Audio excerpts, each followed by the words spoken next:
ओय माँ मंगला अनो अनो बरस पुरिला मो माँ फेर फेरिले माँ मंगलांकर कलश बुड़ार समयर भिडियो वर्षा होता से मु बेसी किसी नहीं पारिनी अल्प किसी भिडियो करिछि आपण मानक समक्षरे भल लगे भिडियोटी लाइक शेयर सब्सक्राइब करने को भूलिबेनी। चलतु जीवा मो माँ को कलश बुड़ा और पूजा विधि देखा। कलश बुड़ौंट मो माई आउ होती मोर गोटे जा बड़ कलश टी मो माई बुड़ौंट छोट कलश टी मो जा बुड़ौंट आमे भी तांको खुशी रे सामिल हवा। चलतु माँ मंगला कलश बुड़ेवा। मो माँ को पाई गोटे सब्सक्राइब गोटे लाइक गोटे शेयर माँ को प्रति भल पाया थिले निश्चय करेंगे आपण मैंने। चलतु फुल वीडियो देखिया माँ मंगला कलश बुड़ा आ पूजा अर्चना। देखो ये बहुत खसड़ा थिला नईकी जीवाकू केवल जो मैंने कलश बुड़ेले से दी जन ही गले आमे मैंने सब ऊपर ये कलु कलश बुड़ेकी से मैंने आसुचंती आपण मैंने भल भाव में देखि पारुथिबे केते कष्ट रे तांको धरिकी आनिबाकू पड़ुची ना। से दिन राति हो गला बहुत वर्षा भी होथिला। मंगलांकर प्रथम पाली ओषाटी आमर शेष हो जाइछि।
वीडियोटी आपण मन को निश्चय भल लगुथुबो लाइक शेयर सब्सक्राइब करने को भूलिबेनी।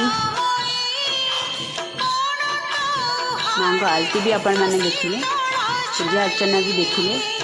वीडियोटी को मुझे रखुची। बाय नमस्कार।